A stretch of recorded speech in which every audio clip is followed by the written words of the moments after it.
Komputer merupakan sebuah teknologi yang hampir digunakan dalam segala bidang pekerjaan.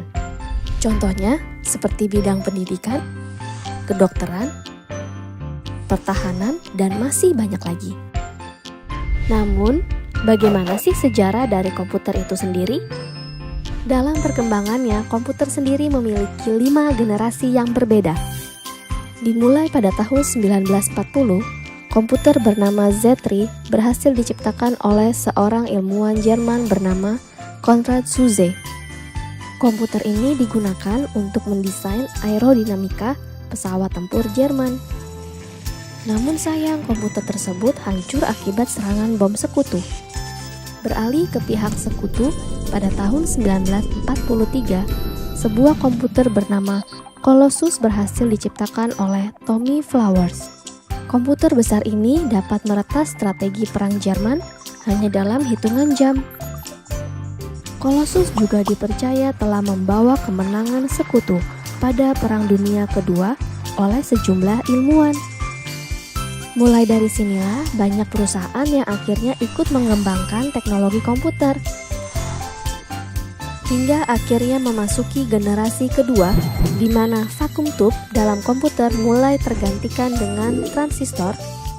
Komputer pertama yang menggunakan teknologi transistor ini bernama Univac Clark, yang difungsikan untuk simulasi hidrodinamika senjata nuklir. Namun seiring berjalannya waktu, peneliti menemukan kelemahan dari transistor yang dapat merusak komponen dalam komputer. Dan pada generasi ketiga terciptalah semikomputer sebagai sebuah solusi yang dibuat oleh Robert Noyce. Komputer yang telah mengaplikasikan komponen ini disebut juga sebagai mini-komputer karena ukurannya yang jauh lebih kecil dibandingkan dengan komputer generasi sebelumnya. Tidak berhenti di situ saja. Pada generasi keempat, ilmuwan terus mengembangkan komputer hingga terciptalah sebuah komponen yang bernama Very Large Scale Integration atau VLSI, yang di dalamnya terdapat ratusan transistor. Komponen tersebut digunakan pada komputer sehingga membuat komputer lebih mudah diproduksi karena tidak melibatkan banyak komponen.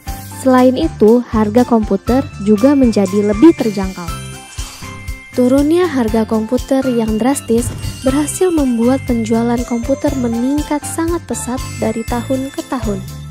Hingga akhirnya pada tahun 1983, majalah Time menobatkan komputer sebagai sebuah hal yang paling berpengaruh pada masa itu.